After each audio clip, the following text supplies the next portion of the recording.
Hello student, आज के video में मैं आपको क्लास 10th के मैथमेटिक्स के तीसरे चैप्टर 3 है मैथमेटिक्स का चैप्टर नंबर 3 जिसका नाम है दो चर वाले रैखिक समीकरण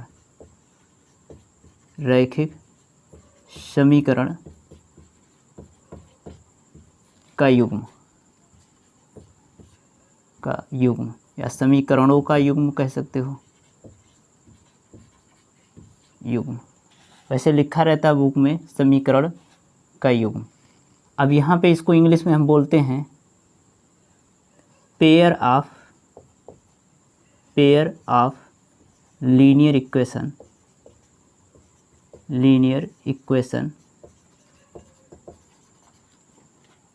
यहाँ इक्वेशंस यूज कर लेते हैं, लीनियर इक्वेशंस इन टू वेरिएबल।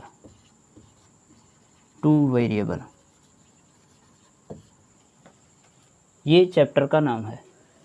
देखिए, इस चैप्टर से हमें क्या पता चल रहा है, चैप्टर के नाम से ही हमें पता चल रहा है कि इसमें दो वेरिएबल मिलने वाले हैं, यानी दो चर मिलने वाले हैं।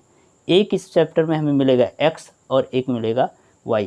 x जो रिप्रेजेंट करेगा, x जो बताएगा वो x अक्ष को बताएगा और जो y है वो y अक्ष को बताएगा। यहाँ पे दो वेरिएबल हमें मिलने वाले हैं, एक मिलेगा x और एक मिलेगा y। यहाँ पे दो वेरिएबल मिल रहे हैं क्योंकि इसमें लिखा ही है दो चर, यानी दो वेरिएबल इसमें मिलने वाले हैं। और रैखिक समीकरण लिखा है तो इसका मतलब ये जो हमें समीकरण मिलने वाला है, अगर इसको हम ग्राफ पर खींचेंगे तो हमें एक रेखा प्राप्त होगा, इसीलिए लिखा गया है, इसका नाम भी है रैखिक समीकरण। और युग्म, यहाँ युग्म का मतलब होता है जोड़ा। हमें यहाँ पे कोई एक इक्वेशन नहीं मिलेगा, क्वेश्चन में हमें दो इक्वेशन मिलने वाले हैं, ठीक है। तो इसीलिए इसका हम जनरल फॉर्म जो मानते हैं रैखिक समीकरणों का, एक मानते हैं a1x plus b1y plus c1 बराबर 0 के, और दूसरा हमारा जो रैखिक समीकरण रहेगा a2x plus b2y plus c2 equal to 0 के बराबर है। यहाँ पे दोनों ये क्या है, व्यापक समीकरण लिया गया है इसका, जिसको जनरल फॉर्म बोलते हैं इंग्लिश में, ठीक है। तो इनमें अगर हम इन दो समीकरण को ले रहे हैं यहाँ पे, और इन दोनों समीकरण का अगर हम ग्राफ खींचने की कोशिश करें तो ग्राफ खींचने पर हमें इनके तीन कंडीशन मिल सकते हैं। पहला मिल सकता है कि ये ग्राफ, यानी इन समीकरणों का ग्राफ जो मिलेगा, ये समीकरण से जो रेखीय मिलेंगे, रेखा जो मिलेगा वो आपस में एक दूसरे को कट कर सकता है, यानी आपस में एक दूसरे को एक जगह प्रतिच्छेद कर सकता है। ये प्रतिच्छेद कर सकते हैं, परिच्छेद एक दूसरे को कर सकते हैं। या दूसरा कंडीशन क्या मिल सकता है, एक दूसरे के ऊपर समपाती हो सकता है, यानी एक लाइन दूसरे लाइन के ऊपर समपाती हो गया, एक दूसरे को ढक लिया पूरी तरीके से, ठीक है। तो इसको हम बोलते हैं समपाती। क्या बोलते हैं? समपाती।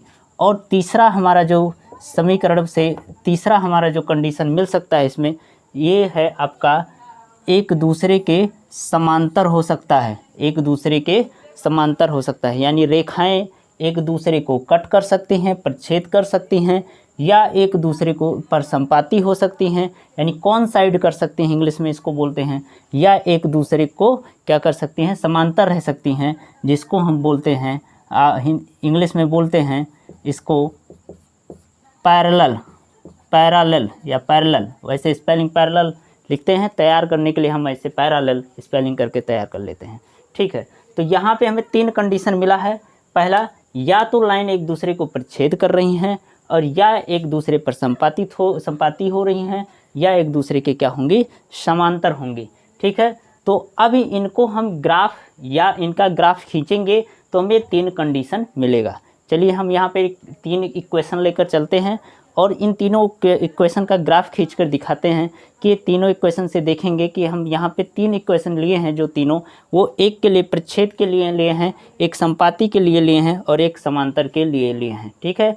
और इन तीनों इक्वेशन को हम सॉल्व करेंगे, देखेंगे और ग्राफ भी बनाना सीख जाएंगे। इसमें जैसे ग्राफ में ड्रा करने के लिए पूछता है तो ग्राफ कैसे इसका रिप्रेजेंट किया जाएगा तो उसको भी हम इधर सीखेंगे। पहला इक्वेशन ले लेते हैं, एक है x plus 3y equal to 6, 2x minus 3y equal to 12। दूसरा इक्वेशन लेते हैं, 2x plus 3y equal to 6, 4x plus 6y equal to 12। और तीसरा इक्वेशन लेते हैं, 2x plus 3y equal to 12, 4x plus 6y equal to 36। यहाँ पे ये तीनों इक्वेशन हम लिए हैं, यानी 3 समीकरण लिए हैं। पहले तो हम आप लोगों को इसका टेबल बनाना सिखा देते हैं। बहुत बच्चे बहुत ज़्यादा क्लास 9th में पढ़ाई नहीं कर पाए हैं, तो 10th में क्या होता है, उन्हें ये समीकरण देखकर इसका टेबल भी बनाना नहीं आता। तो मैं उनको भी ध्यान में रखते हुए ये इसका टेबल बनाना पहले सिखा देता हूँ। और टेबल जब बना लेंगे तो ग्राफ बनाना आसान हो जाता है। तो सबका पहले हम टेबल बना लेंगे और टेबल बना के यहाँ पे नोट कर लेंगे, फिर उसके बाद तीनों का ग्राफ मैं एक साथ ड्रा करूँगा। ठीक है, चलिए इसमें हम टेबल बनाने के लिए क्या करते हैं, पहला समीकरण x plus 3y equal to 6 के लिए टेबल बनाना स्टार्ट करते हैं। यहाँ पर देखिए, एक खाना बना लेते हैं x का और एक y का, और यहाँ कम से कम 2 वैल्यू ज़रूर रखेंगे। x का कम से कम 2 वैल्यू यानी 2 मान रख के चेक करेंगे x और y का। तो पहले समीकरण में अगर हम x बराबर क्या रखें, पहले 0 रखने की ट्राई करते हैं। अगर 0 पर हमारी वैल्यू कट के जो आ रही है या y का मान वो फ्रैक्शन में नहीं आ रहा है तो 0 को हम रखेंगे, कोशिश करते हैं यही। x बराबर क्या लेंगे, 0। तो x बराबर इस पे 0 रखते हैं तो क्या होता है, यहाँ पर देखिए 0 प्लस 3y बराबर 6। अब इसको सॉल्व करते हैं तो देखो 0 किसी में जुड़ता है तो कोई फ़र्क नहीं पड़ता, यानी 3y इक्वल टू क्या हो गया, 6। तो y इक्वल टू क्या हो जाएगा, 6 से हम 6 में 3 से डिवाइड कर देंगे। 3 1 जा 3, 3 2 जा 6, यानी कितनी बार गया, 2 बार गया। y बराबर कितना आ गया, वैल्यू 2 आ गया। y बराबर कितना आ गया, 2। यानी x बराबर हमने 0 रखा था तो y बराबर कितना आया, 2। देखिए x बराबर हमने 0 रखा तो y की वैल्यू कितनी आ गई, 2। अब फिर से y का मान 0 रख के देख लेते हैं हम। चाहे जो हमारी इच्छा, हम x के वैल्यू रखें या y का, आपका जो मन करे वो वैल्यू रख के ट्राई कर सकते हो। हम एक बार x 0 रखे हैं और दूसरी बार y 0 रख के देख रहे हैं। तो y बराबर अगर हम 0 रखेंगे तो x का क्या मान आएगा, तो y बराबर 0 रखते हैं तो x प्लस 3 इंटू वाई के स्थान पे क्या हो गया, 0, और इक्वल टू क्या हो जाएगा, 6। अब ध्यान से देखिए, x प्लस और 3 0 किसी में भी मल्टीप्लाई होता है तो उसे क्या कर देता है, 0 कर देता है। तो x प्लस क्या हो गया, 0 इक्वल टू 6। अब 0 किसी में जोड़ा जाएगा तो कोई फ़र्क नहीं पड़ता, यानी x बराबर क्या आ गया हमारा, 6 आ गया। x बराबर क्या आ गया, 6, यानी y बराबर 0 पर x बराबर 6 आ गया। y बराबर 0 पर x बराबर क्या आ गया है, 6 आ गया। ठीक है, अब चलिए इस समीकरण का हम टेबल बना लेते हैं। इस समीकरण का टेबल बनाने के लिए इस समीकरण को यहाँ पे लिख लेते हैं, 2x minus 3y equal to 12, और इसका टेबल बना लेते हैं। यहाँ पे देखिए, ये x है और ये है y, कम से कम 2 वैल्यू। फिर से ट्राई वही करेंगे, x बराबर 0, x बराबर क्या रखेंगे, 0। यहाँ पे रख के देखते हैं, 2 गुणे क्या हो गया, 0 minus 3y equal to 12। Solve करके देखते हैं, यहाँ पे देखो ये हो गया 0 माइनस 3y इक्वल टू क्या आ गया, 12। अब इधर देखिए 0 में से इसको घटाएंगे तो ये क्या, ये अपने साइन के साथ वैसे ही रह जाएगा। इसमें हो गया माइनस 3y इक्वल टू 12, और फिर उसके बाद y इक्वल टू क्या हो जाएगा, देखिए यहाँ 3y यानी 3y में मल्टीप्लाई हुआ है, और जब इधर जाएगा तो ये क्या हो जाएगा, 12 में डिवाइड हो जाएगा, यानी 12 क्या हो जाता है, -3। तो यहाँ पे देखिए 3 1 जा 3, 3 4 जा 12, और ये माइनस ऊपर दे देते हैं। y बराबर कितना हो गया, -4। y बराबर कितना हो गया, -4। x बराबर हमने क्या रखा, 0, तो y बराबर क्या आ गया, -4। ये टेबल भर रहे हैं। फिर से अब ट्राई करते हैं y का मान 0 रख के, एक बार y का मान 0 रख के देखते हैं। y का मान अगर 0 रखेंगे तो इस समीकरण को देखते हैं, 2x माइनस 3 इंटू वाई के स्थान पे क्या हो गया, 0 हो गया, और इधर इक्वल टू क्या हो गया, 12। चलिए ट्राई करते हैं इसको भी सॉल्व करने का। 2x माइनस यहाँ पे देखो 3 इंटू 0 क्या हो जाता है, 0 हो जाता है, और इक्वल टू 12। अब किसी में से 0 घटा दो तो उसमें से कोई फ़र्क नहीं पड़ता, यानी 2x इक्वल टू क्या हो जाएगा 12। देखिए x से 2 का मल्टीप्लाई है यानी 2 का गुणा है, और जब इसको हम उधर ले जाएंगे तो वहाँ पे क्या हो जाएगा भाग, यानी बराबर के उस पार ले जाएंगे तो क्या हो जाएगा भाग हो जाएगा, यानी 2 से 12 में भाग दे रहे हैं तो 2 एकम 2 और 2 छक 12, यानी x बराबर क्या आ गया 6 आ गया। कब 6 आया, जब y बराबर हम 0 रखे हैं, y बराबर 0 रखे तो x की वैल्यू क्या आ गई 6 आ गई। अब ये दोनों टेबल हम इसके लिए बना लेते हैं यहाँ पे, ठीक है, और उसके बाद इसको मिटा के तब इसको बताते हैं। चलिए यहाँ पे लिख रहे हैं x + 3y = 6 का जो टेबल हमारा आया है वो x और y का एक आया है 0 2 और फिर उसके बाद 6 0, और जो दूसरा आया है 2x - 3y = 12 का जो टेबल आया है उसको भी बना लेते हैं। ये है x और ये है y, x = 0 था तो y = -4 आया है, x = 6 है तो y = कितना आया है 0 आया है। ये दोनों का टेबल बन गया। अब इसको हम मिटा देते हैं। ऐसे हम इसको डायरेक्ट भी सॉल्व कर सकते हैं, ये वैल्यू हम डायरेक्ट अपने मन से अपने दिमाग में ही सॉल्व करके रखते हैं, लेकिन हम यहाँ करके दिखा रहे हैं क्योंकि बहुत से बच्चों को ये करना नहीं आता, इसीलिए यहाँ करके दिखा रहे हैं। देखिए इसको भी लगाते हैं तो यहाँ पे लिख लेते हैं 2x + 3y = 6, इसका टेबल बनाएंगे, और इसका टेबल बनाने के लिए फिर से वही ट्राई करेंगे, x बराबर 0 रख के और y बराबर 0। जब तक इस पर पूर्णांक वैल्यू आ जा रहा है यानी फ्रैक्शन में नहीं आ रहा तब तक यही ट्राई करेंगे।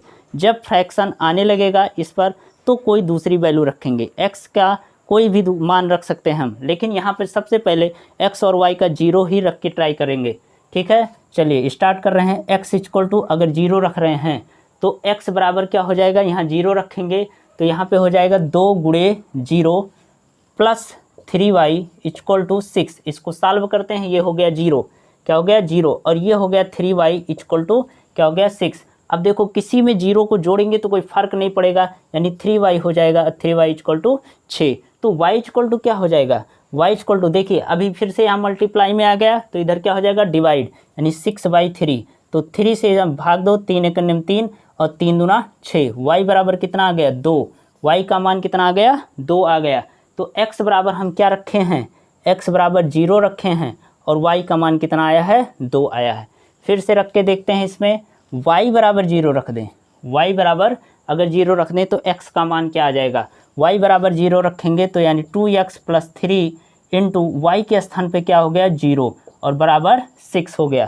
तो ध्यान से देखो 2x प्लस ये क्या हो जाएगा 3 × 0, 3 का गुणा 0 से कराओगे तो 0 हो जाएगा, यानी 0 किसी से भी मल्टीप्लाई करता है तो उसे 0 ही बना देता है।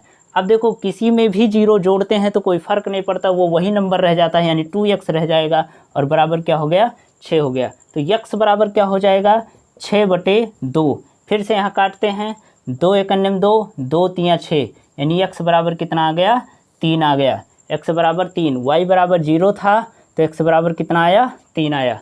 अब यहाँ पे इस समीकरण को देख लेते हैं, 4x + 6y = 12। इसका बनाते हैं, इसका टेबल बनाते हैं। देखिए x है और ये y है। चलिए x का मान क्या रखते हैं 0, x का मान 0 रखेंगे तो 4 × क्या हो गया 0 और उसके बाद प्लस 6y = क्या हो गया 12। फिर से 0 से मल्टीप्लाई करेंगे तो क्या हो जाएगा, ये 0 हो गया और ये क्या हो गया 6y = क्या हो गया 12। अब यहाँ पे 6y में 0 जोड़ेंगे तो कोई फ़र्क नहीं पड़ेगा, 6y ही रह जाएगा और ये किसके बराबर हो गया 12 के बराबर हो गया। तो y बराबर क्या हो जाएगा, फिर से यहाँ देखो मल्टीप्लाई मिला तो उधर जाके क्या हो जाएगा डिवाइड में, 12 में 6 से भाग, 6 एकम 6, 6 दूनी 12, y बराबर क्या आ गया 2 आ गया, y बराबर 2, x बराबर 0, y बराबर 2। फिर से यहाँ पे वैल्यू रखते हैं, y का वैल्यू रख सकते हैं, y बराबर 0 रखें तो क्या मिलेगा 4x + 6 × y का मान कितना है, यहाँ पे हम 0 ले रहे हैं और बराबर क्या हो गया 12। सॉल्व करते हैं, 4x प्लस ये क्या हो गया 0 हो गया और बराबर किसके 12 के। अब ध्यान से देखो 0 इसमें जुड़ेगा तो क्या हो जाएगा 4x हो जाएगा, 4x किसके बराबर हो गया 12 के। तो x बराबर क्या हो जाएगा 12/4 के। 4 एकन्यम 4, 4 तियाँ 12, x बराबर कितना आ गया 3 आ गया। x की वैल्यू कितनी आ गई 3 आ गई। अब यहाँ पे देखिए y बराबर 0 रखे हैं तो x बराबर कितना आया है 3 आया है।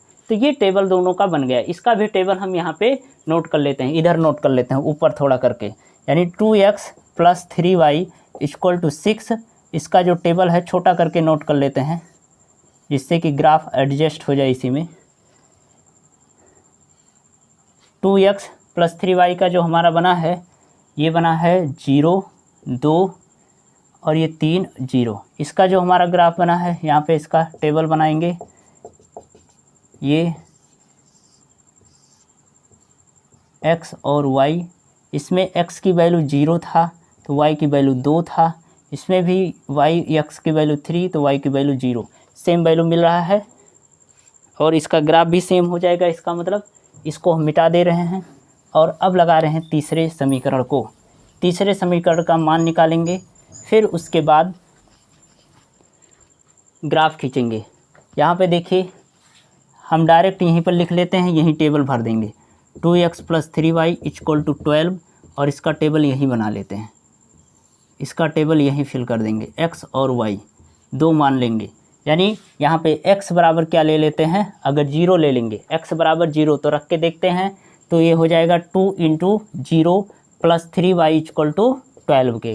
तो यहाँ पे देखो ये क्या हो गया हमारा 0 हो गया, ये हो गया 0 और ये क्या हो गया 3y = किसके 12 के। ध्यान से देखो इसमें 0 से जोड़ेंगे कोई फ़र्क नहीं पड़ेगा, 3y हो जाएगा, यानी 3y = किसके 12 के। तो y = क्या हो जाएगा 12/3, यहाँ मल्टीप्लाई में है तो यहाँ क्या हो जाएगा डिवाइड में, तो 3 × 1 = 3, 3 × 4 = 12। x = कितना आ गया, वहाँ x नहीं y = कितना आ गया 4, y = 4। x बराबर क्या रखे थे, x बराबर 0 तो y की वैल्यू क्या आ गई 4 आ गई। x की वैल्यू 0 है तो y की वैल्यू 4। अब फिर से ट्राई करते हैं, y बराबर 0 रख दें, y बराबर अगर 0 रखें इसी समीकरण में तो 2x + 3 × y के स्थान पे क्या हो गया 0 = किसके 12 के। सॉल्व करो इसको, देखो 2x प्लस ये क्या हो गया 0 = किसके 12 के। 0 जुड़ेगा कोई फ़र्क नहीं पड़ेगा, यानी 2x = क्या हो गया 12 के हो गया। तो x = क्या हो जाएगा 12/2, 2 × 1 = 2, 2 × 6 = 12, x = कितना आ गया 6 आ गया, x = 6 आ गया। तो यहाँ पे हम y बराबर 0 रखे हैं तो x बराबर क्या आ गया 6। अब इसका बनाएंगे टेबल, यानी 4x + 6y = 36 का टेबल बनाएंगे और इसका भी टेबल यहाँ पर भी एक बार x = 0 और y = 0 रख के देख लेते हैं। चलिए यहाँ पे लिख रहे हैं x बराबर 0 अगर ले लें इस समीकरण के लिए, इस समीकरण के लिए x बराबर 0 लेंगे तो 4 × क्या हो गया 0 हो गया, प्लस ये क्या हो जाएगा 6y = 36। तो ध्यान से देखिए इसका मल्टीप्लाई करेंगे तो क्या हो जाएगा, ये हो गया 0 प्लस ये क्या हो जाएगा 6y = 36। 0 किसी में जुड़ता है तो क्या होता है, उसमें कोई फ़र्क नहीं पड़ता, वही नंबर रह जाता है, यानी 36 के। तो y बराबर क्या हो जाएगा 36/6, 6 × 1 = 6, 6 × 6 = 36, y = कितना आ गया 6 आ गया, y = 6। x बराबर हम क्या रखे हैं 0, y बराबर क्या आ गया 6। फिर से y बराबर क्या रख दें, y बराबर क्या रख दें 0, y बराबर 0 रखेंगे इस समीकरण में तो क्या हो जाएगा 4x + 6 × क्या हो गया 0 और = क्या हो जाएगा 36, = 36। तो यहाँ पे सॉल्व करते हैं, 4x + 0 = कितना आ गया 36। यहाँ पे देखो 0 जुड़ रहा है कोई फ़र्क नहीं पड़ेगा, 4x = कितना आ गया 36। तो x = कितना आ जाएगा 36/4, 4 × 1 = 4, 4 × 9 = 36। तो x = कितना हो गया 9, x = 9 हो गया। तो y = हम क्या लिए हैं y = 0, x = 9 आ गया। ठीक है, तो ये तीनों समीकरण का हम टेबल बना चुके हैं। अब इसका ग्राफ बनाना सीखते हैं एक एक का, और ये जो टेबल बनाने का तरीका है ये आपको समझ में आ गया होगा। ठीक है, तो इसको हम मिटा देते हैं। टेबल बनाना अगर सीख गए तो ग्राफ बनाना आसान हो जाता है। टेबल बनाना सीखना ज़रूर चाहिए आपको, क्योंकि अगर आप ये क्लास 9th में नहीं सीखे हो तो इस वीडियो से ज़रूर सीख लेना। चलिए बनाते हैं इसके लिए ग्राफ। तो यहाँ पे हम एक x अक्ष खींच लेते हैं और एक y अक्ष खींचेंगे। ये हमारा x अक्ष है और ये क्या है y अक्ष है। ठीक है। ये जो मूल बिंदु इसको बोलते हैं 0 होता है, या इसको O से प्रदर्शित करते हैं, लेकिन यहाँ पे जो मान होता है 0 0 होता है। चलिए यहाँ पे देखते हैं x की मैक्सिमम वैल्यू 6 है, यहाँ पर भी 6 है, और y की मैक्सिमम वैल्यू -4 है इधर के लिए। तो कम से कम हमें 6 x अक्ष पर बनाना ही जरूर यहाँ पे है। ध्यान से देखो, आप ग्राफ पे अगर बनाओगे तो आपको ध्यान रखना है कि हर एक खाने को आप अपने हिसाब से इकाई ले सकते हो, 1 2 करके या 2 2 करके। तो हम यहाँ 2 2 करके ले रहे हैं। ये 2 है, 1 इकाई बराबर, यहाँ पे जो इसका पैमाना है वो 1 सेंटीमीटर बराबर क्या है, 2 इकाई है। यहाँ इसका पैमाना है 1 सेंटीमीटर, 1 सेंटीमीटर बराबर 2 इकाई, यानी 2 इकाई है, 2 इकाई है। यहाँ 1 सेंटीमीटर अगर दूरी हम बढ़ेंगे तो 2 इकाई यहाँ पे मान होगा इसका। ये इसका पैमाना है। तो ये हो गया आपका 2, और ये हो गया 4, ये हो गया 6, और ये हो गया 8। अब इधर देखते हैं, y अक्ष पे ये भी 2 है, ये भी 4 है, ये भी 6 है, ये भी 8 है, और इधर -2, -4, -6, और इधर ले लेते हैं -2, -4, -6। ठीक है। अब इसका ग्राफ खींचते हैं। तो x बराबर, पहले इसका ग्राफ खींच लेते हैं। x बराबर 0 पर y बराबर कितना था, 2 था। तो x बराबर 0, यानी x अक्ष हमें इस जगह से इधर जाने को कहता है और इधर जाने को कहता है। जब x का मान 0 आ गया, ध्यान से देखिएगा, यहाँ x हमें इधर जाने को कहता है, इधर जाने के, यानी इधर उधर हम कर सकते हैं x अक्ष के कारण। तो x अक्ष अगर 0 आ गया तो ये x अक्ष रोक दिया। अब कह रहा है ये ना तुम इधर जा सकते हो ना इधर जा सकते हो, लेकिन y अक्ष कह रहा है कि तुम ऊपर नीचे चल सकते हो। तो x अक्ष क्या कर रहा है, इधर इधर नहीं जाने देगा, क्योंकि x का मान यहाँ पे क्या दिया है, 0, यानी ये अपने अक्ष पर अब इधर उधर नहीं जाने देगा। लेकिन y अक्ष ऊपर और नीचे चलने देगा। y कितना चलने देगा, 2, y 2 कदम ऊपर की ओर चलने देगा, पॉजिटिव। यहाँ पे पहुँचे, ना इधर जा सकते ना इधर जा सकते, यानी हमारा स्टॉप यहीं पे होगा। और इसका मान क्या होगा, पहले x अक्ष का मान लिखते हैं, उसके बाद y का लिखते हैं। तो x क्या है, 0, y क्या है, 2, तो ये लिख गया, हो गया 0,2। इसका एड्रेस हो गया, ये इसका क्या हो गया, पता हो गया। चलिए फिर से देखते हैं, x का मान जब 6 रहेगा तो y का मान 0 रहेगा, यानी x का मान 6, तो x का मान 6 पर पहुँचे, ये हो गया। अब y 0 है, यानी ना ऊपर जाना है ना नीचे जाना है, क्योंकि y का मान क्या हो गया, 0, तो ये ऊपर नीचे नहीं जाने देगा, तो यानी अब यहाँ रुकना पड़ेगा। तो x बराबर 6 है, y बराबर 0, इस बिंदु का मान हो गया। इसको थोड़ा सा हम इधर लिख देते हैं, 0,2 यहाँ पे लिख देते हैं। अब इसको खींच लेंगे पटरी से रख के, आप इसको एक सीधी लाइन बनाओगे और इस लाइन का नाम लिख देते हैं। इस लाइन का नाम, यानी देखिए एक रेखा मिला कि नहीं मिला, देखिए इस समीकरण से हमें एक रेखा ही तो मिला, और इसका नाम क्या है, x + 3y = 6, x + 3y = 6, ये एक लाइन हो गया। अब इसका खींचते हैं। यहाँ पे देखो, x बराबर 0, y बराबर -4, x बराबर 0, ना इधर जाना है ना इधर जाना है, लेकिन y बराबर -4, यहाँ तो जाना है। ये देखिए 0,-4, ये हो गया 0,-4। फिर से x बराबर 6, y बराबर 0, x बराबर 6, y बराबर 0, देखिए यही मान आ गया। देखिए दोनों एक ही बिंदु पर मिल रहे हैं, यानी दोनों एक दूसरे को एक बिंदु पर क्या कर रहे हैं, प्रतिच्छेद कर रहे हैं। ये लाइन देखने को मिला इस दोनों समीकरण से कि ये दोनों लाइन एक दूसरे को किसी बिंदु पर प्रतिच्छेद कर रहे हैं।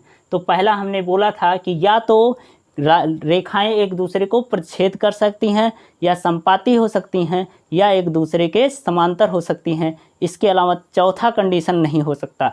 तो पहला कंडीशन हमने आपको करके दिखाया, रेखा एक दूसरे को एक बिंदु पर प्रतिच्छेद कर रही हैं। तो क्या कर रही हैं, यहाँ पर एक बिंदु पर प्रतिच्छेद कर रही हैं। उस बिंदु का नाम यहाँ पे क्या पता चल रहा है, 6 और 0, 6 और 0, यानी x का मान 6 और y का मान 0, यहाँ पे दोनों मिल रहा है। चलिए इसके लिए अब टेबल बना रहे हैं। ये क्या कर रहा है, प्रतिच्छेद कर रहा है, प्रतिच्छेद कर रहा है, ठीक है। इसको हम बोलते हैं इंटरसेक्ट, इंटरसेक्ट कर रहा है एक दूसरे को। इसके लिए ग्राफ खींचते हैं, थोड़ा इस लाइन को छोटा कर दें इधर। इसके लिए ग्राफ खींचते हैं, तो ये हो गया,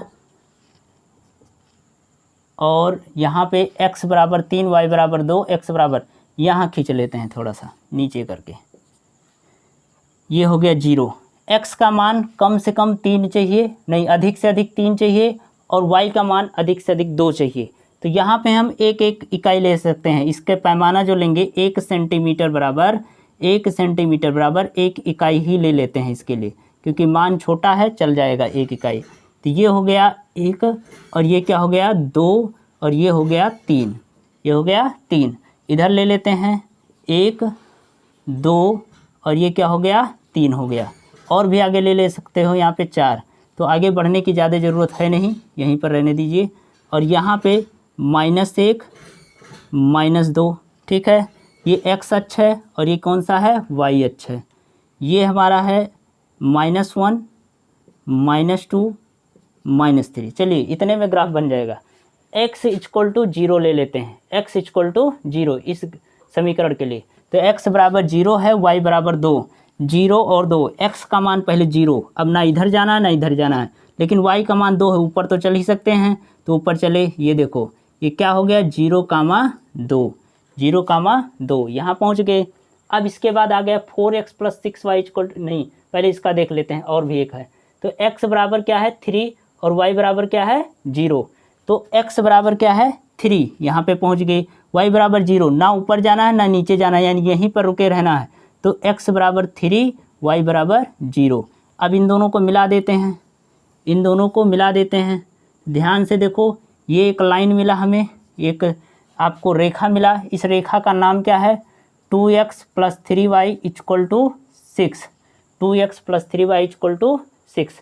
अब इसका खींचते हैं 4x + 6y = 12। ध्यान से देखो, x बराबर 0 y बराबर 2, x बराबर 0 y बराबर 2, यही पॉइंट मिल रहा है। फिर से x बराबर यहाँ पे 3 y बराबर 0, x बराबर 3 y बराबर 0, फिर से यही पॉइंट मिल रहा है। यानी लाइन खींचेंगे तो फिर से यही लाइन मिलेगा। तो हमने समझ लीजिए खींच दिया है, तो इसके ऊपर 2 लाइन हो गई। अब दोनों लाइन एक दूसरे के ऊपर क्या हो गई, एक दूसरे को ढक ली हैं, पूर्णतः ढकी हैं। तो इसलिए ऐसी लाइन को हम क्या बोल देते हैं संपाती लाइन। यहाँ पे एक दूसरे को क्या है संपाती कर रही हैं, तो ये क्या है संपाती हैं, ठीक है। इसको कौन साइड बोलते हैं, कौन साइड, कौन साइड बोलेंगे, इंग्लिश में क्या बोलेंगे कौन साइड, ठीक है। अब चलिए तीसरे का हम ग्राफ खींचते हैं। देखो पहला हमें मिला कि प्रच्छेद कर रही हैं, यहाँ प्रच्छेद करके दिखा दिया एक ग्राफ से। दूसरा क्या हमने लिखा संपाती हैं, तो एक दूसरे को संपाती करके दिखा रही हैं। अब तीसरा हमारा समीकरण है, इसमें हम समांतर वाला दिखाएंगे, ये समांतर निकल के आएगा। तो कम से कम यहाँ पे 9 होना चाहिए x का, और उस अधिक से अधिक 9 होना चाहिए, और कम से कम तो 0 है ही। और उसके बाद इसमें y का अधिक से अधिक 6 होना चाहिए, अधिक से अधिक 6 होना चाहिए। तो चलिए इस पर छोटा छोटा बनाते हैं, छोटा छोटा बनाएंगे तभी एडजस्ट होगा। और 3-3 का गैपिंग बना लें, 3-3 का बना लें यहाँ पे, ठीक है।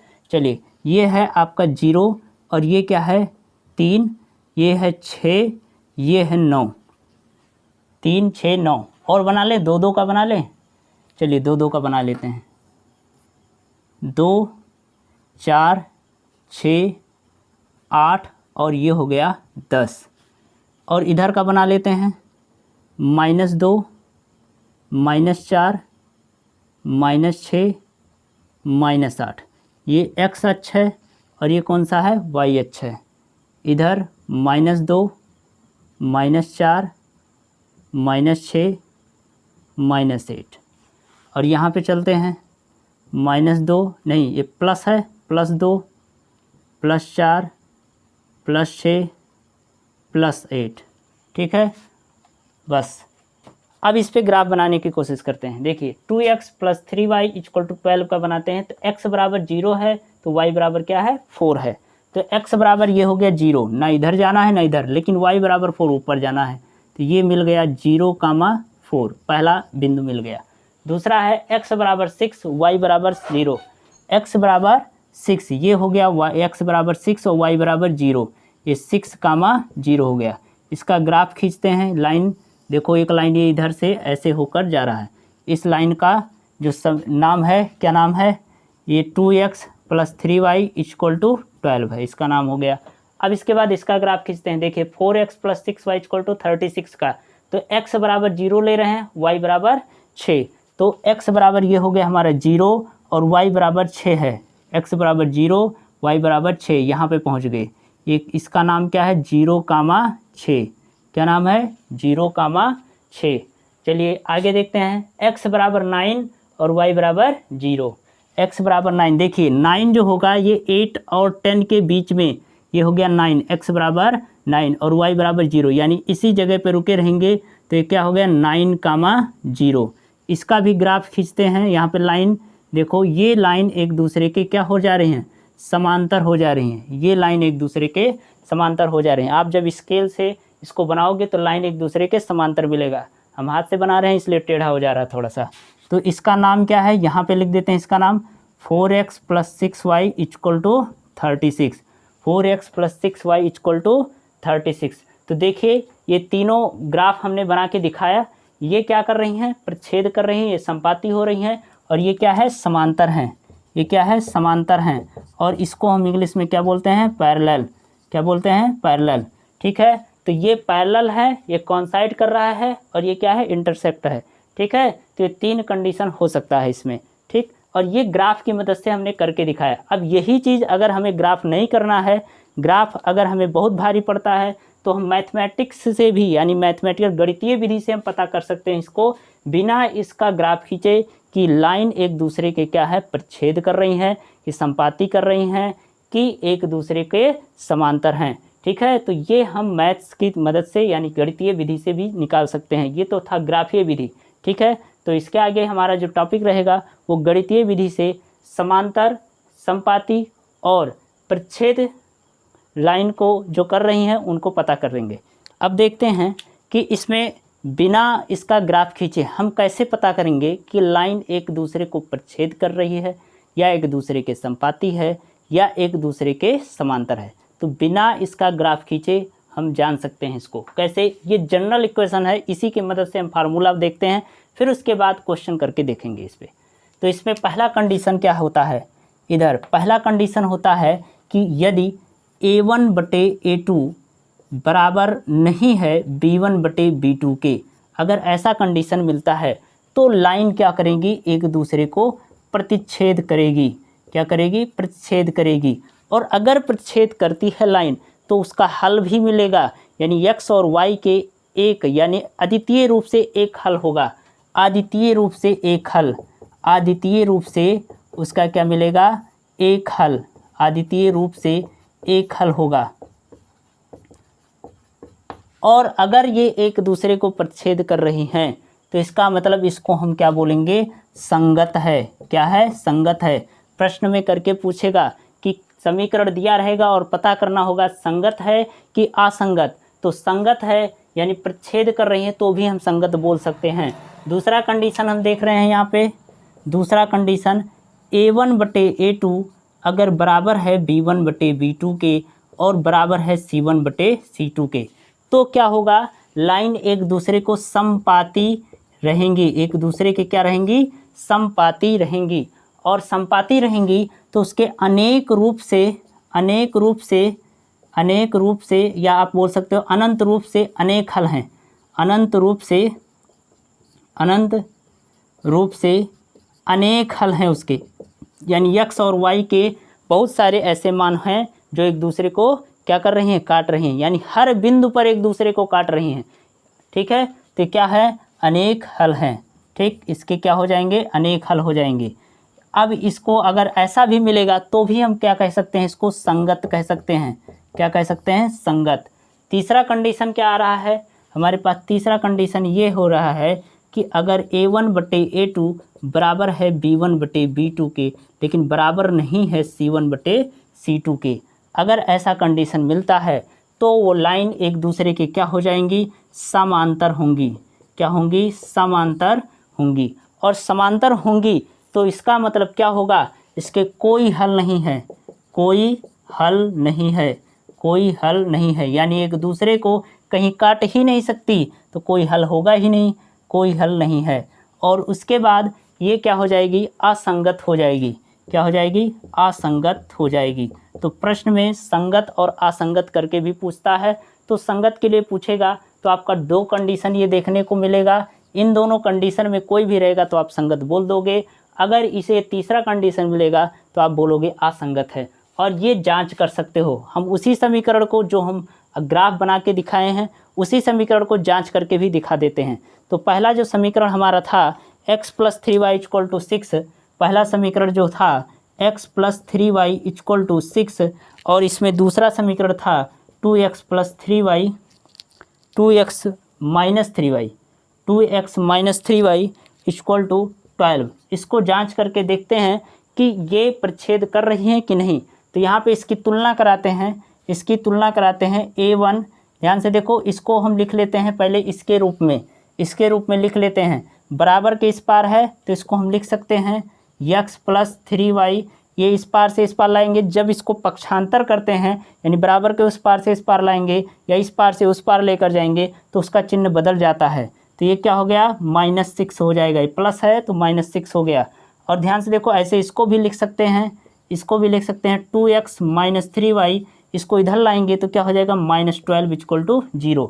इसकी तुलना हम a1x + b1y + c1 से कराते हैं और इसकी तुलना a2x + b2y + c2 से कराते हैं। तो ध्यान से देखते हैं, a1 के जगह पर क्या है, a1 बराबर है, a1 बराबर 1, जिसके बगल कोई अंक नहीं दिखाई देता वहाँ पे 1 होता है। देखो x के बगल कोई नहीं दिखा है तो इसका मतलब क्या है, 1 है। और यहाँ a2 बराबर क्या है, a2 बराबर है 2। और फिर b1 बराबर क्या है, b1 बराबर है आपका 3। और b2 बराबर क्या है, b2 बराबर आपका -3 है। और c1 बराबर है आपका -6, c2 बराबर है -12, c2 बराबर -12। अब यहाँ पे a1/a2 का मान निकालते हैं। a1/a2 बराबर क्या आ जाएगा, 1/2। फिर निकालते हैं b1/b2 का मान, b1/b2 का मान, b1 का मान है 3, b2 का मान है -3, माइनस यहाँ पे रहेगा और दोनों को काटेंगे, 3 × 1 = 3, ये हो जाएगा -1। b1/b2 का मान क्या आ गया, -1। ध्यान से देखो, a1/a2 क्या बराबर है b1/b2 के, इसका मान 1/2 आया, इसका मान -1 आया, यानी a1/a2 बराबर नहीं है b1/b2 के। तो हमने यही कंडीशन लिखाया कि जब a1/a2 b1/b2 के बराबर नहीं रहेगा तो लाइन क्या करेगी, प्रच्छेद करेगी। तो इसका हमने ग्राफ करके भी देखा है, ग्राफ में पता चला है कि ये प्रच्छेद कर रही थी और यहाँ कंडीशन भी बता रहा है ये प्रच्छेद कर रही हैं। अगर ये प्रच्छेद कर रही हैं तो इसके कितने हल हो गए, अद्वितीय रूप से एक हल होगा, यानी केवल फिक्स होगा इस समीकरण के लिए वही एक मान होंगे और फिर उसके बाद ये संगत होगा। ठीक है, तो ये हमारा एक क्वेश्चन और हो गया, इसको लगा के मैं गणितीय विधि से हमने लगाया।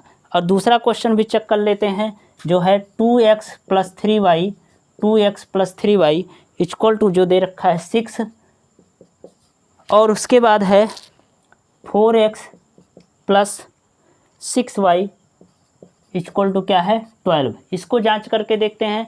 इसको भी हम क्या करेंगे, 6 को इधर ले आएँ, 12 को इधर ले आएँ, तो क्या हो जाएगा 2x + 3y और ये हो जाएगा -6 = 0। ये हो जाएगा आपका 4x + 6y - 12 क्या हो गया, 0। यहाँ पे इसको तुलना कराते हैं a1x + b1y + c1 बराबर 0 के। इसकी तुलना कराएंगे a2x + b2y + c2 बराबर 0 के। यहाँ पे मान तुलना कराओ, x के बगल a1 यानी a1 का मान क्या आ गया, a1 का मान 2 है, और यहाँ पे b1 का मान क्या है, 3 है, और फिर उसके बाद c1 का मान क्या है, -6 है। a2 का मान क्या है, ध्यान से देखो, a2 का मान है 4 और b2 का मान क्या है, b2 का मान है 6 और c2 का मान क्या है, c2 का मान है -12। अब यहाँ पे इसको सॉल्व करते हैं, a1/a2 का मान निकालते हैं। a1/a2 बराबर क्या आ जाएगा, 2/4। a1 का मान 2 है, a2 का मान 4 है। इसको सॉल्व करें, 2 × 1 = 2, 2 दूनी 4, कितना आया, 1/2। b1/b2 का मान निकालते हैं, b1/b2, b1 का मान है 3, b2 का मान है 6, 3 × 1 = 3, दूना 6, 1/2, ये भी आया। c1/c2 का मान निकालते हैं, c1 का मान है -6, c2 का मान है -12, माइनस से गया, 6 × 1 = 6, 6 दूनी 12, ये भी 1/2 आया।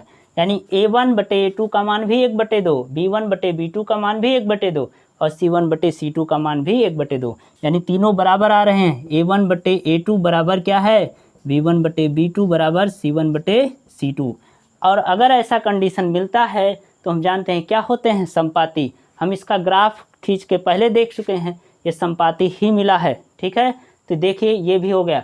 ठीक इसी प्रकार अगला आप ट्राई करके देखिएगा तो उसमें आपको मिलेगा कि पहला A1/A2 बराबर होगा B1/B2 के, लेकिन C1/C2 के बराबर नहीं होगा। और ये मिलेगा तो हम कहेंगे कि वो भी क्या है, समांतर रेखाएं मिलेंगी आपस में और उसका कोई हल नहीं होगा, वो असंगत रहेगा। ठीक, तो इसके साथ आज के वीडियो में बस इतना ही। धन्यवाद।